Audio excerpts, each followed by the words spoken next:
માધવપુર ગેડથી પાતા સુધી હાઈવે ઉપર રખડતા ગૌવંશના અનેકવાર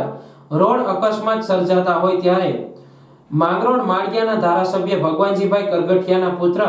વિકાસભાઈ કરગઠિયાને એક સુંદર વિચાર આવ્યો કે રખડતા ગૌવંશને રેડિયમ બેલ્ટ લગાવી તો અકસ્માત ન થતા અટકાવી શકીએ।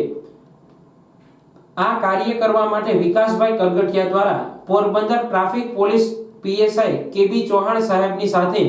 હોટલ માધવ ગ્રુપના કાર્યકરો દ્વારા માધવપુરથી પાતા સુધી હાઈવે ઉપર રખડતા ગૌવંશને રેડિયમ બેલ્ટ લગાવવામાં આવ્યા છે, જેથી ગૌવંશ અકસ્માતના ભોગ ન બને તેમજ વાહન ચાલકો પણ અકસ્માતનો ભોગ ન બનવું પડે। જો તંત્ર દ્વારા પણ ગૌવંશને બચાવવા માટે આવા પ્રયત્નો હાથ ધરવામાં આવતા હોય તો વાહન ચાલકોએ પણ પોતાના વાહનોને વધુ સ્પીડમાં ન ચલાવવું જોઈએ, જેથી કરીને ગૌવંશ કે અન્ય મૂંગા અબોલ જીવો વાહન સાથે ટકરાય અને ઈજાગ્રસ્ત ન બને તેવી કાળજી લેવી જોઈએ। ગૌવંશ માટે ગામોગામ ગૌ પ્રેમીઓ દ્વારા એક અભિયાન ચલાવવામાં આવે કે રખડતા ગૌવંશને રેડિયમ બેલ્ટ લગાવવામાં આવે તો વધુમાં વધુ અકસ્માત સર્જાતા આપણે રોકી શકીશું।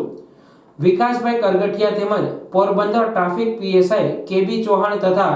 પોલીસમાં સંજયભાઈ દુર્ગાઈ, મયુરભાઈ બાલસ, કુલદીપભાઈ સરવૈયા, હોટલ માધવ ગ્રુપના કાર્યકરો તેમજ પૂજાભાઈ જાડેજા, કારાભાઈ મોકરિયા ઉપસ્થિત રહીને વધુમાં વધુ ગૌવંશને હાઈવે પર